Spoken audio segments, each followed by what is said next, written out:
In the year 1162, between modern-day Mongolia and Siberia, a ruthless leader and great conqueror was born. The King of Kings, a brutal barbarian and the founder of the largest connected land empire the world has ever seen. His name? Genghis Khan. Genghis, together with his sons and grandsons, went to war on an immense scale, and in only 25 years, the Mongol army conquered more territory than the Romans had done in 400. By the time of his death in 1227, the Mongol Empire stretched from the Pacific Ocean to the Caspian Sea. Encompassing around 10 million square miles, the empire was vast, measuring the same size as the African continent, and larger than the United States, Canada, Mexico, Central America, and the Caribbean islands combined, making Genghis Khan one of the most successful military commanders the world has ever known.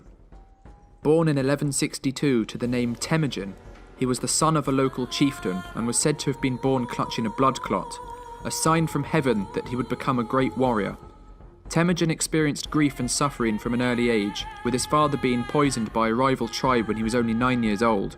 After his father's death, the tribe abandoned Temujin and his family, as Mongol tribes would only follow a strong and respected leader, forcing them to survive in the harsh conditions of the steppes by themselves. It was during this time that Temujin killed his half-brother, who had been accused of hoarding food while others starved.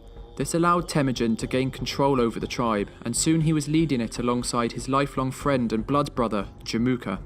10 years later, Temujin understood that his small tribe in the open grasslands of the steppes was weak and exposed, so he sought to bolster his numbers by marrying into a local tribe. He soon found Borte, his first wife.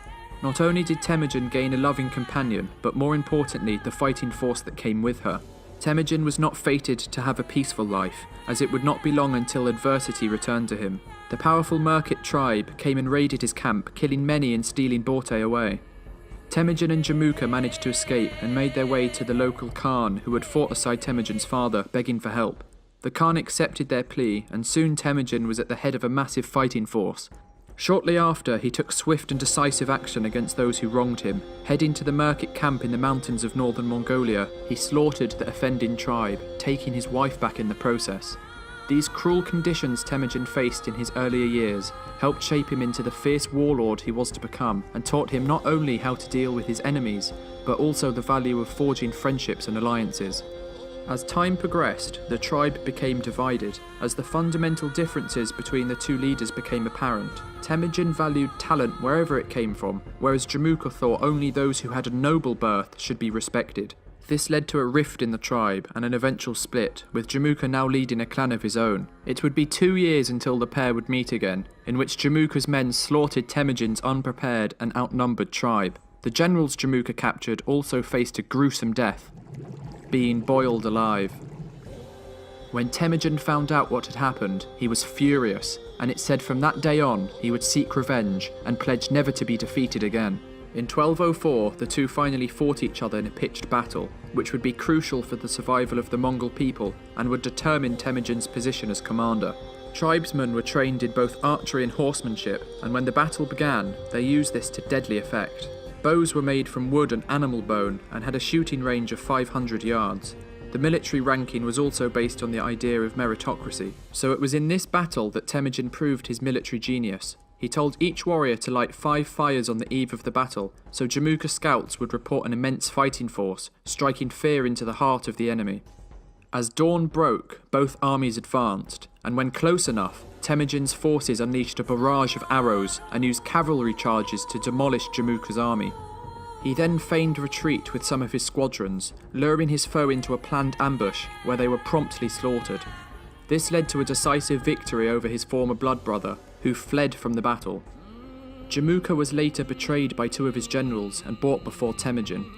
When he refused the second chance Temujin offered him, he was given an honourable death, and finally the Mongols were unified under one leader. To honour this great achievement, Temujin was granted the title of Genghis Khan in 1206, meaning universal leader. Genghis Khan soon turned his attention to the vast Chinese dynasties in the east. He knew the emperor would never allow such a strong and unified Mongolia on his borders, and so decided to take the first strike. Heading into China, the Khan's army plundered, raped and killed any who stood in their way until they reached the capital of the north, Zhongdu, now called Beijing. The city was one of the most advanced in the world, sporting 40-foot high walls that were completely alien to the nomadic Mongols. To get into the city, Genghis Khan used captured Chinese engineers to design siege equipment and camped outside the walls, cutting off vital supply lines. This lasted for so long that the Chinese began to starve to death by the thousands, many turning to cannibalism.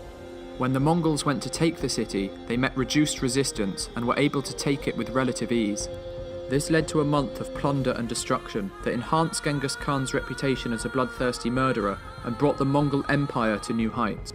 His army continued west after the conquest, managing to reach Eastern Europe, showing little sign of slowing down. Genghis Khan died in 1227 during his final conquest into China. According to the secret history, his last words were, "I have conquered for you a large empire, but my life was too short to take the whole world. That I leave to you." He appointed his son Ogadai as his successor, in the hopes that he could complete the divine mission. Genghis Khan was buried in an unmarked grave, with all those who arranged the funeral apparently executed in order to keep the location a secret. Genghis Khan left a remarkable legacy, not only in blood and warfare, but also in his descendants, as he took the most beautiful women as prizes from every conquest. Naturally, he had many children. So many, in fact, that recent studies suggest that 1 in every 200 people living today are directly descended from him. Under Genghis Khan's rule, there also developed a complex and sophisticated society, which paved the way for modern-day civilization.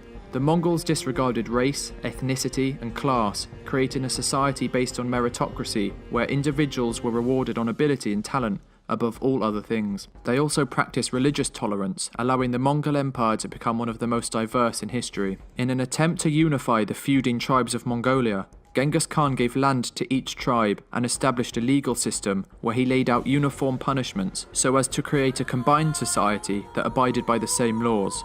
He also forbade the enslavement of any Mongol, helping to solidify equality for all citizens. He also offered protection for the merchants travelling across his empire, leading to the re-establishment of the legendary Silk Road that enabled the transportation of goods and technology from east to west.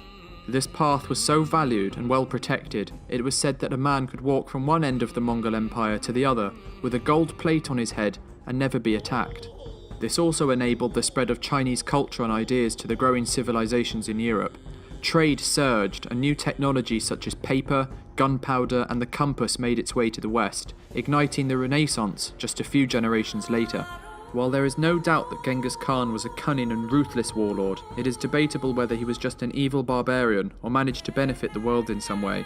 While there is truth to the idea that he was a genocidal maniac, he also created a diverse and equal society under which the trade of both technology and culture flourished. In this way, Genghis Khan started an empire that had a wide and long-lasting impact on civilization in both the East and the West, the repercussions of which can still be felt today.